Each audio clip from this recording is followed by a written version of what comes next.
امیر اہل سنت کی بارگاہ میں ایک سوال عرض ہے۔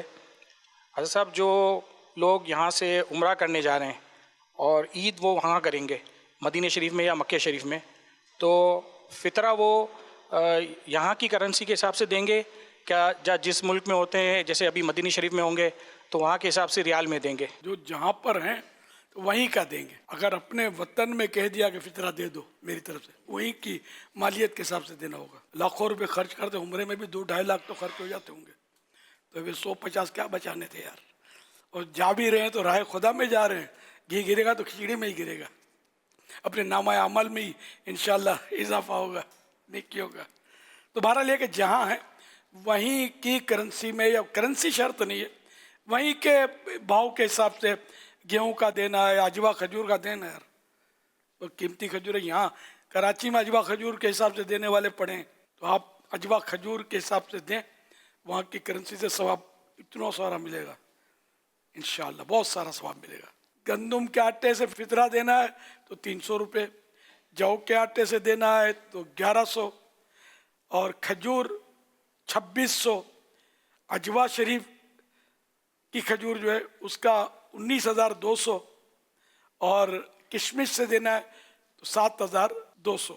آپ کا جو فطرہ جمع ہو رہا ہے وہ 19,200 روپے کے حساب سے، اب وہ اجوا شریف، اجوا شریف جو ابھی ہمارے یہاں پاکستان میں اور شاید 19,200 اجوا شریف سے میرا جمع کروا بھی دیا ہے انتہا۔ حاجی عبید رضا غریب زادے کے تھرو، کوئی سائیں بھائی ہیں، وہ 2 سال سے یہ کر رہے ہیں، مجھے یاد پڑتا 2 سال سے، وہ پہلے سے ہی بول دیتے کہ کوئی اور نہ دے۔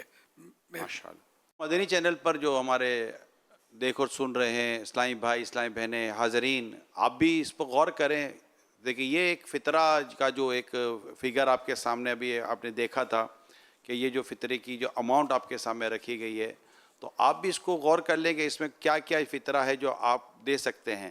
آپ بھی تو دنیا میں چیزیں اپنی خریدنے کے لیے جاتے ہیں، تو آپ کیا کرتے ہیں کہ جو کم سے کم قیمت والی ضروری ہے، یا آپ کوئی اچھا لینے والے تو بہت مہنگی مہنگی چیزیں بھی لے رہے ہوتے ہیں۔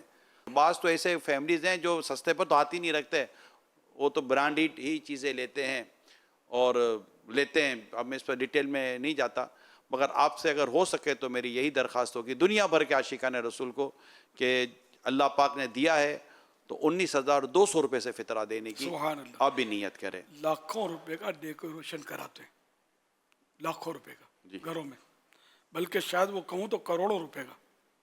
کسی کا یاد پڑتا ہے کہ مکان پر اس نے اس کے ڈیکوریشن پر 3 کروڑ روپے خرچ کیا، یہ جو مجھے کسی نے بتایا تھا، تو اب بھولتا نہیں ہوں، تو اتنا خرچہ کرتے وہ کروڑوں روپے باتھ روم پہ خرچ ہو جاتے ہیں۔ جی ہاں، ہاں، تو یہ مطلب اللہ کی راہ میں دینا، فطرہ اگر اللہ نے دیا ہے تو بالکل دینا چاہیے۔ سب سے مہنگا، یہ مہنگا نہیں ہے، مہنگے والا سستا ہے جی، آخرت کے لیے۔ پھر ہوگا کہ کاش یوں اور یوں کرتا، لیکن پھر وقت جا چکا ہوگا، ابھی وقت ہے۔ تو جس کو اللہ نے دیا ہے وہ بڑی رقم کا فطرہ دیں، میں یہ نہیں کہتا کہ مجھے دے دیں یا دعوت اسلامی کو دے دیں، میں یہ بھی نہیں کہہ رہا۔ آپ پہلے اپنے رشتہ داروں پر نظر دوڑائیں کہ کوئی ہے اس میں حقدار، تو سب سے پہلے آپ اس کو دیں۔ سب کو بانٹ چکے، پھر بچے آپ کا جی چاہے تو دعوت اسلامی کو دینا چاہیں تو دے دیں، لیکن میں صحیح بولتا ہوں کہ آپ سب سے پہلے رشتہ دار کو دیں، یہ افضل ہے، یہ جبکہ وہ حقدار۔